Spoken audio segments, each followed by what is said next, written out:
don't wear clothing that has long linen threads. So those are very, very specific.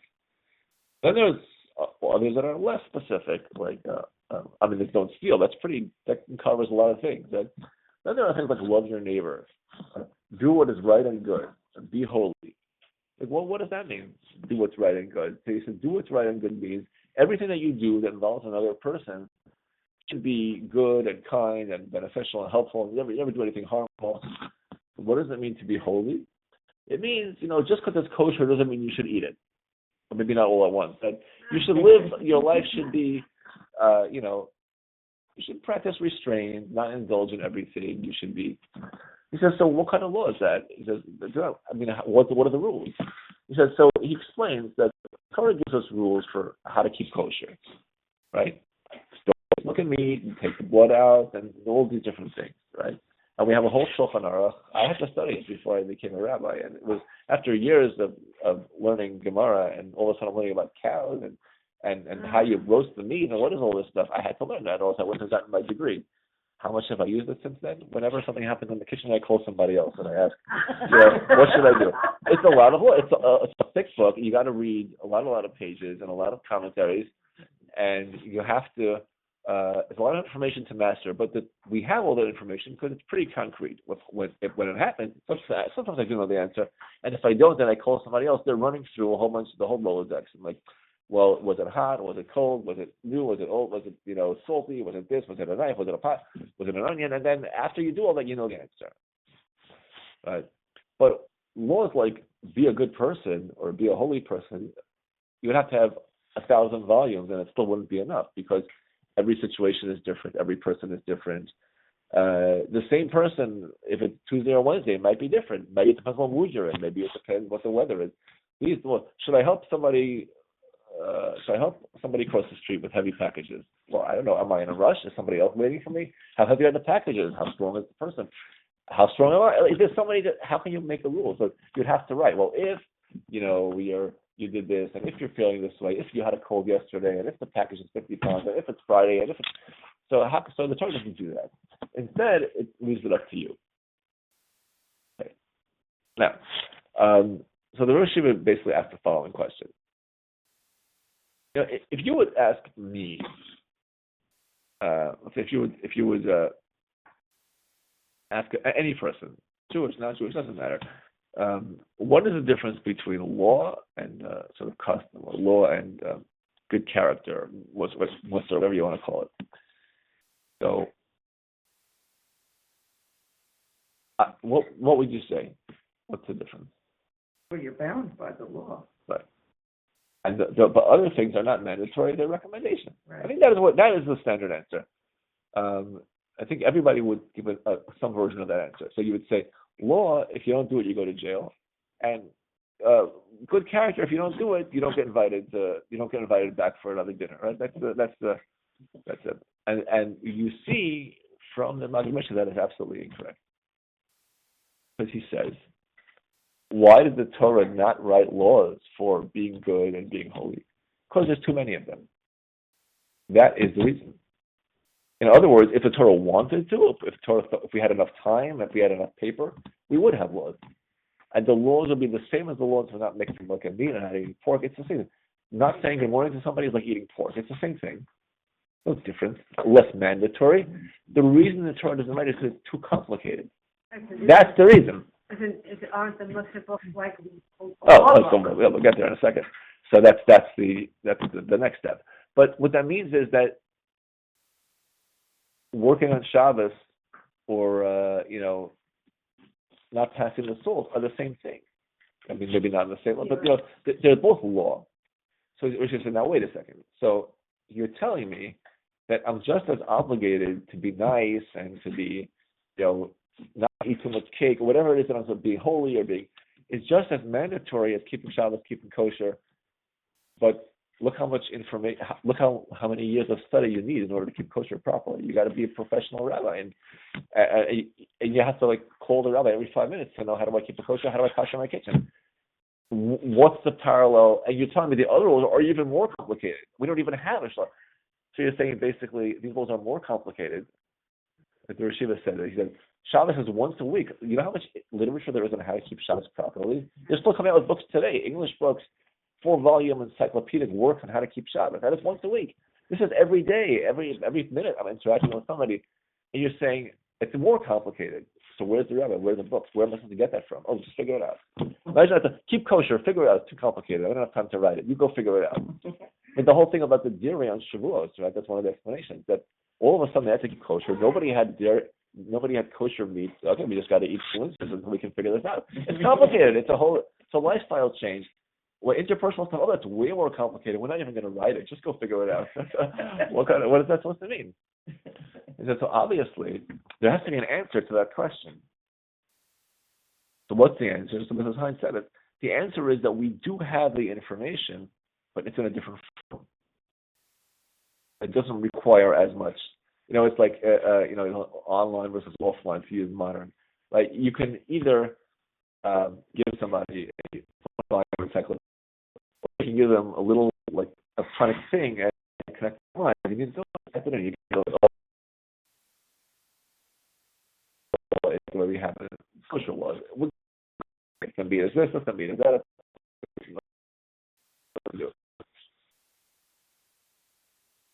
Personal thing, the moral thing, it's too complicated. And a story. There was once a man named Avram, and he was there any guest? Why was it so hot? Because God said today you need a break. So why was he sitting up? Because he didn't want a break. He said, I want a break. I want to have. So what did he do? Well, why did he need a break? Because he was 99 years old and he just did a circumcision. Okay, so why did he think you can have guests in that condition? Because to him, having guests was more than life. So God finally has pity on him and sends miraculous angels that act like human beings because man is so desperate to have guests. Then he runs down the road and he's basically like dragging them into his house to feed them steak. And then you read this whole story and you say, well, what's that got to do with me? I mean, that doesn't sound like any behavior of anybody that I know. So it teaches you a concept and you say, wait a second. Is that what kindness actually means? Why is that even a thing? I mean, it doesn't having guests mean that if somebody's hungry, you should want them to go hungry. What's the point of like demanding that God make angels that you can have somebody to feed? What is it all about? Or is maybe kindness is something different from what we thought it was? Maybe kindness actually means I have a need to give.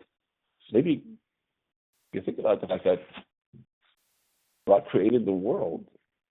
He also didn't need to create the world, but he wanted to create the world. God wanted to give good to somebody, and he created a world and created us so that he could do good for us. And Abraham, in his miniature way, has to do the same thing. He kind of almost forced God to give him people he could do good to. And if you look at all of that, and all of a sudden you say, well, what's that got to do with me? And then you class is over, so you go on your business. But then you meet somebody 2 hours later, and it occurs to you that there might be some way that you can be of help to that person, and your mind starts, racing. You're not even consciously aware of it, but you're making calculations. Sure, I should, maybe I don't really need my help, maybe I don't. But because you heard that story, you start to think about a little bit differently what it means to be good and to be kind, and what kind of. And when you make the calculation, it comes out a little different because you know that story, because you understand the concept a little bit different. And that is how the Torah gives us the law. So again, you can't call. I mean, you could call a rabbi, you could call a friend, and you're supposed to do that. Bounce things off people because input from other people is important. But ultimately, the Rishiva uses this metaphor of the computer. Your mind is like a computer. He gave also another metaphor of driving. You read a manual to learn the rules of the road. Does that mean that when you're at an intersection, you pull out the manual and review the rules of the road? I hope not. Right? No, it means that you learn certain concepts about right always goes first, then watch out for. And hopefully, those things become instinctive. This is just what's in the back. I do drive. These things are in the back of your mind. And hopefully, you get with practice, you become a better driver. That's how the Torah tells us. So, be holy isn't a concrete rule. It can't be, but it's a concept. And we call it mental furniture. It's the way your mind is set up. It's the way your heart is set up. And when you go through life and you start, and the Mesilas Yesharim says, these concepts are not really new concepts. They're things that we know, but we miss them because we know them in theory. And as we go through life, we miss the actual applications. So like, they should love your neighbor, yeah. Okay. Then someone steps on your toe, you bite their head off. You know that you should love your neighbor, but what's that got to do with, you don't make that, it takes so much wiring for your mind to make that connection. And there's really two things. There's a lot of information. When you take away the 613 mitzvahs that we spoke about, there's a lot of other material in the Torah. What's all the rest of it? All the stories. That's where everything else is. That's where you'll find all the other rules about how to behave, how not to behave. And when you really study, there's a lot of study that's needed. So there's a tremendous amount of information. It's just not given to us as chapter and verse, 2 + 2 = 4, here's what to do. Let me tell you a story, let me tell you an idea. But those ideas, when they filter in, to use Rav Olber's metaphor, there's planting and there's building.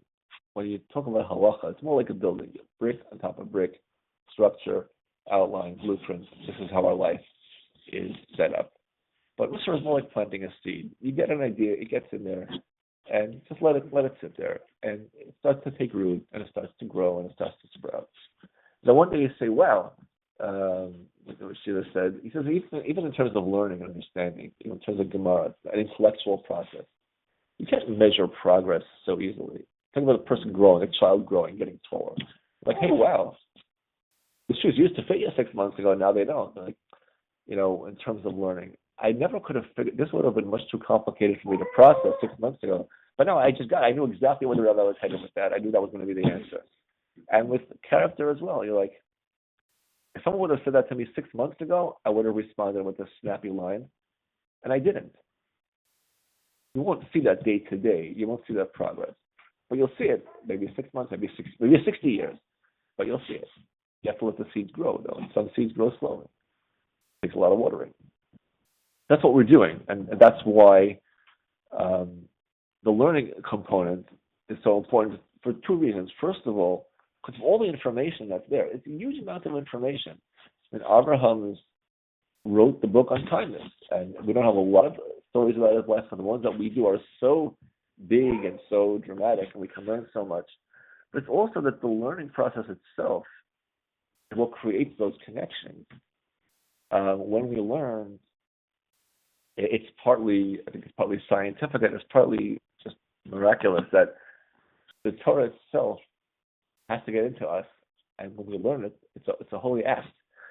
The studying, reading those words, the Torah itself changes us from within without any effort. It interacts with our soul, and it makes us, it molds us into be different people. We don't have to know fully how it works. We just have to trust that it does work, and all we have to do is see.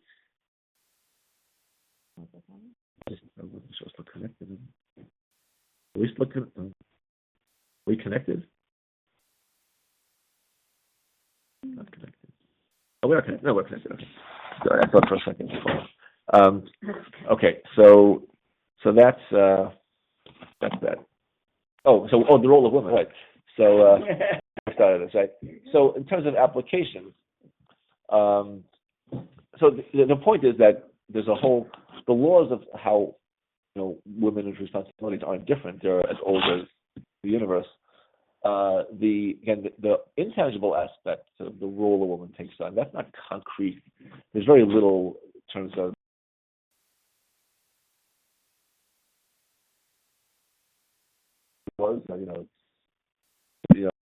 modest, but style, those are not laws. How friendly should a woman be with men? If you go to shul, okay, you have to have a mechitza for the service. What about after? What if there's going to be a memorial gathering for the rabbi? Do you have a mechitza or not? Yes, no, or halfway? Those things aren't rules. Those things belong to the other category.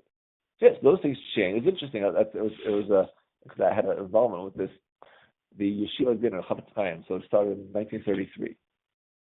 Old pictures from that time, even weddings, didn't have mechitzas. They didn't have mixed dancing if they were, really religious, but they didn't have mechitzas during the dinner. I think the yeshiva's own wedding was a picture of people sitting together at tables. The yeshiva dinner we had every year. It was not only the dinner, but it was the Chag HaChay, it was the graduation celebration for the newly ordained rabbis. It not have a mechitza. It still doesn't have a mechitza. It's a dinner.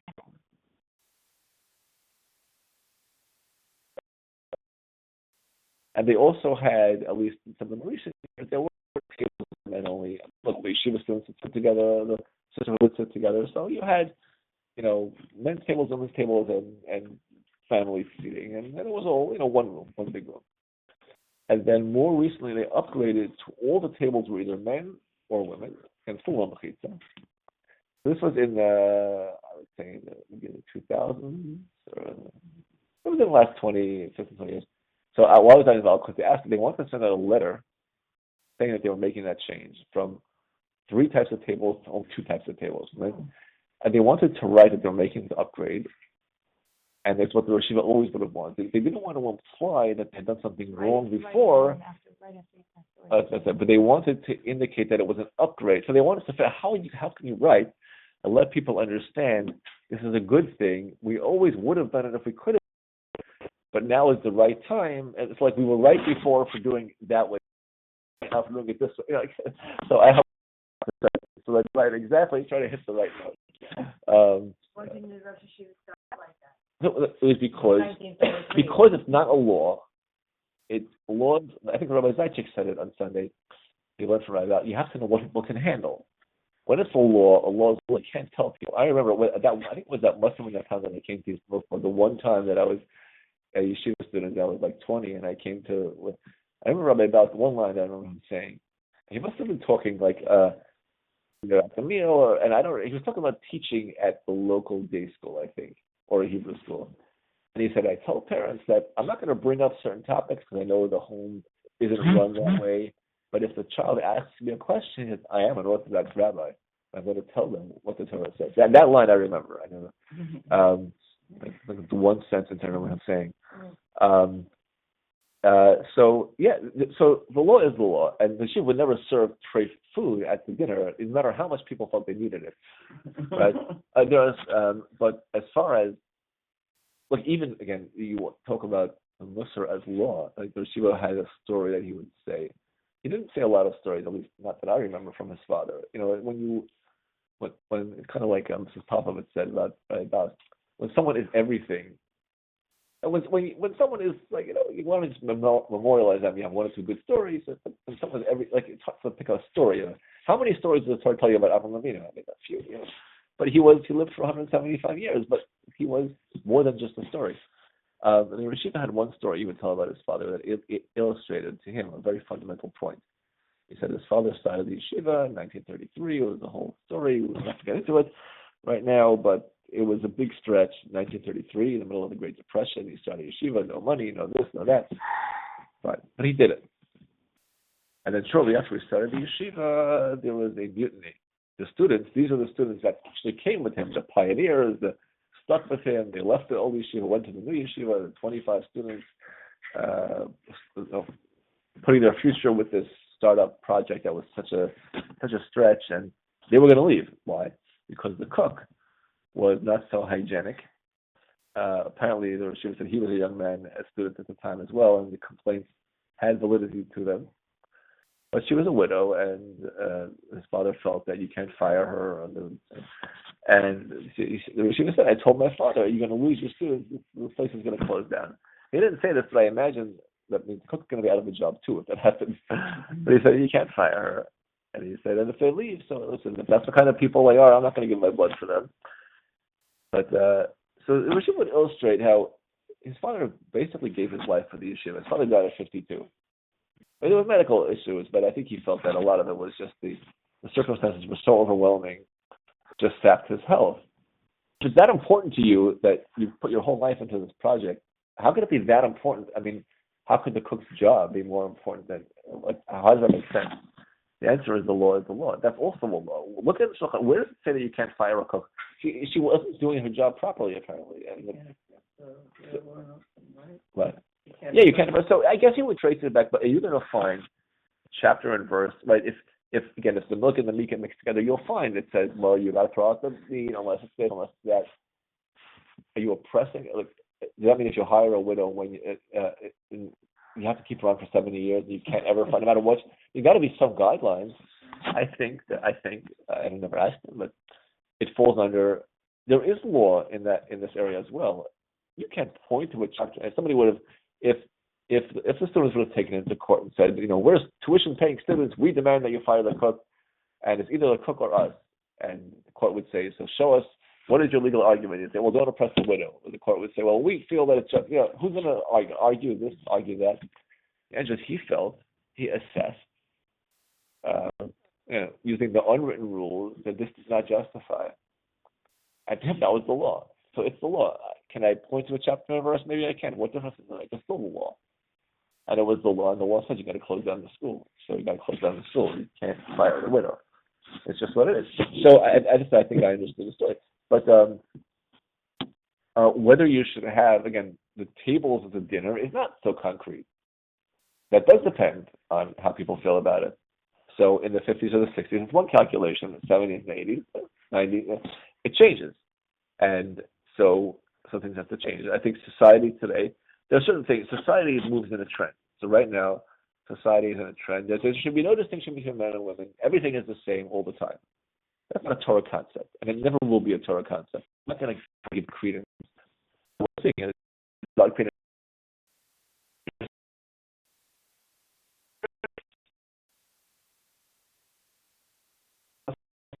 Society.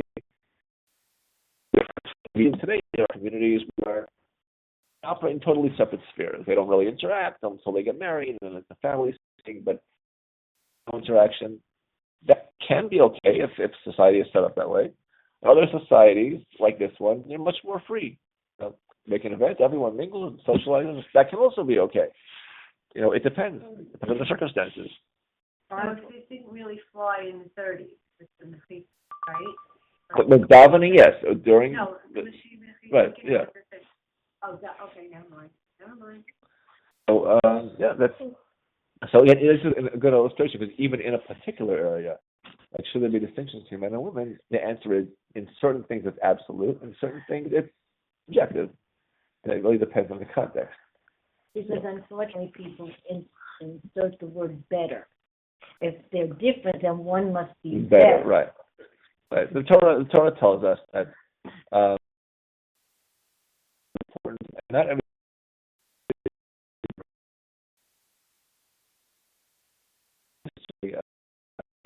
the world that is so diverse and so many different things. We go in the dark. Bad stuff. But wanted to make men and women. I mean, if we say that either one of them is not good, then we're saying that his work is not good, which doesn't make sense. Okay, anyways, the Lord, let's do this real quick. So, that was brought to town. Our offering, I'll be connected to but that is the day, it's the second day of Pesach, and we start to count. What is the mitzvah? So we do it at night, and as we know, the day begins at night. So night really means nightfall. There's a great area. The sun goes down, and it's in between. If it's Friday night, no more work because the sun went down. But if it's Saturday evening, we're not ready to start work yet because it's not dark enough. It's kind of in between.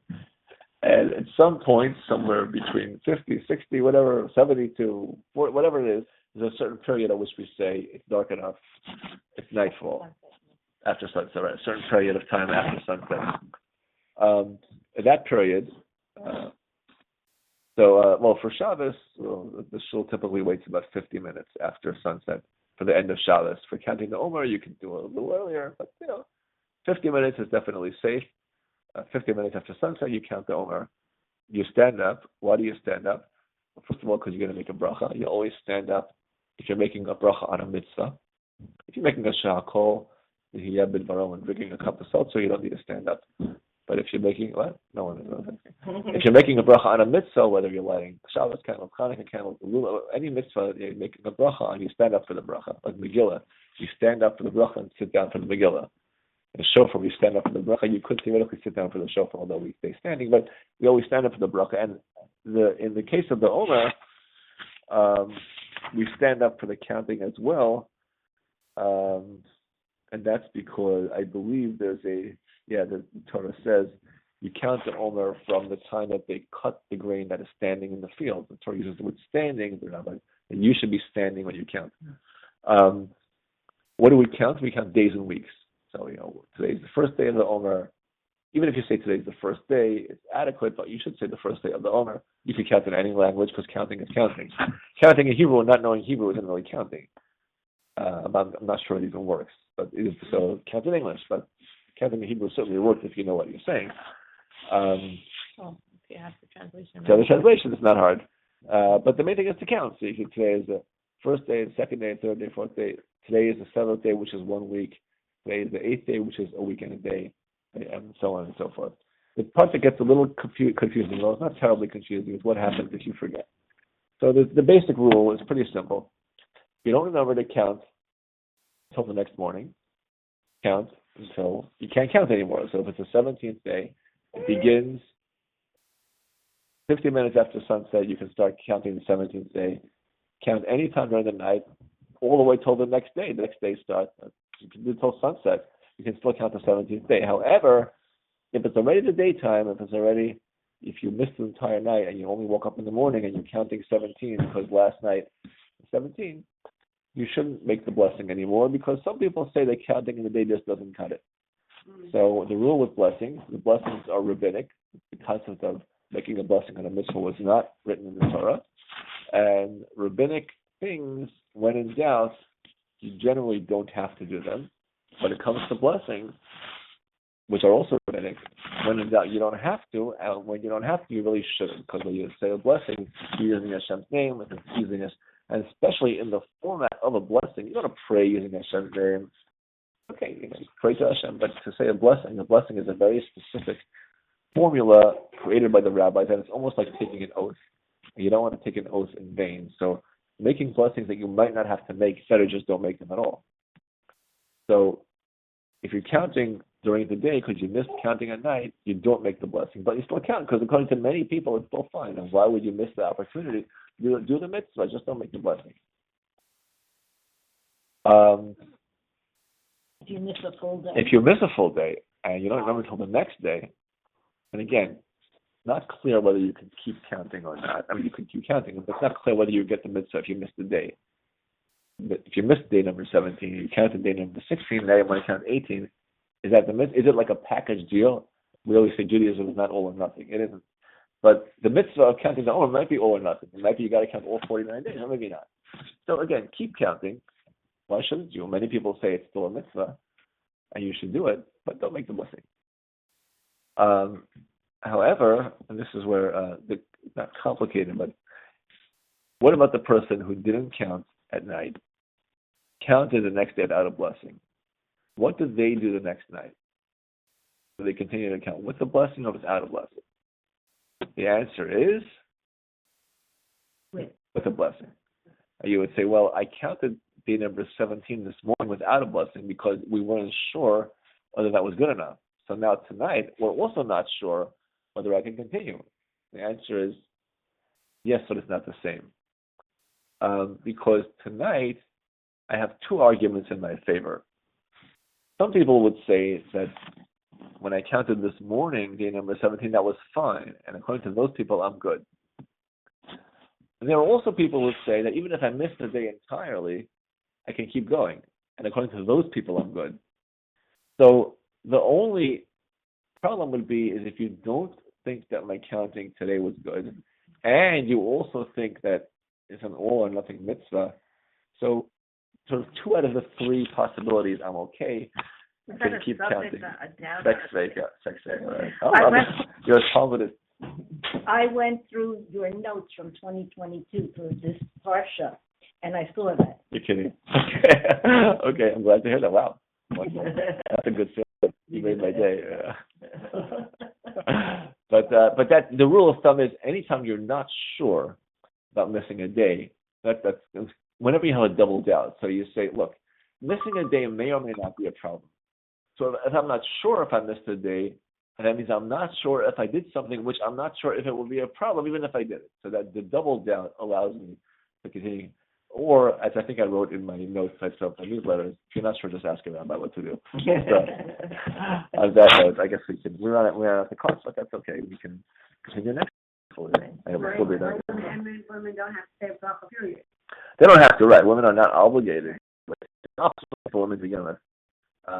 And Mr. Brewer says that there were places where women had the custom not to make a bracha. He said that might just be because reality they're not likely to get it went through. Today, I think, again, as to what the attitude's changing, I think today we would say are more likely, first of all, they're more learned overall, which I think the Chavetz Chaim would have been very happy about, and we have more information. So I think that would be a good example, where even in places in Europe where women did not typically make a bracha because he says it suggests the reason that we're just not sure they can keep it up. But now women have their own, they have schooling and we have digital media, so that's an obvious change, and I'm sure those people would have agreed now that things have been different. So why not? Yeah. I have a question. It's best to do it at night, like as soon as it gets dark, like as soon as it's dark. Right, but only once it gets dark, right? Right. You're counting on the Omer, correct. I always do it at night with my bedtime shema because it's I know I'm going to do it. Yeah. So to wait is... There's no crime. There's no concrete... We don't say bracha? I know. What? Because you're a woman? Yeah. Okay.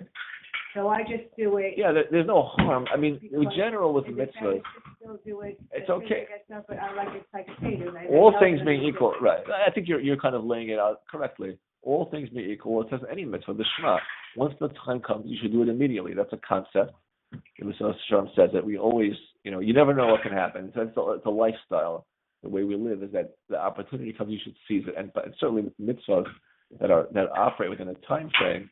With the Omer, there's an additional factor that you want the day to be as complete as possible. That's why many shuls don't start with early Shabbos until after Shavuos, because you don't want to cut in on one day and make Shabbos early. It cuts into Friday, or you want each day to be complete. And even shuls that make early Shabbos, I think the custom is not to make early Shavuos, because Shavuos, you got to count 7 full weeks. If you start Shavuos early, you're cutting into.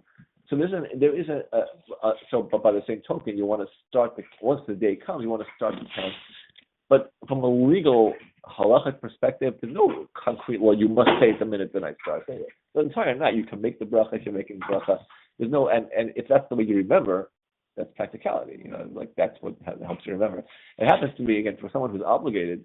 There's a real issue. They mentioned it about the Omer, but not many. But it has to do with davening Marav too. When you have a time-bound mitzvah, davening, saying Shema, you're not allowed to eat.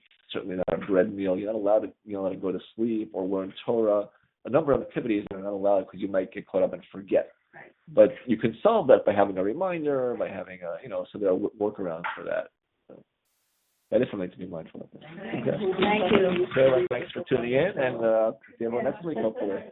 Yeah. Wonderful. Thank you, Rabbi.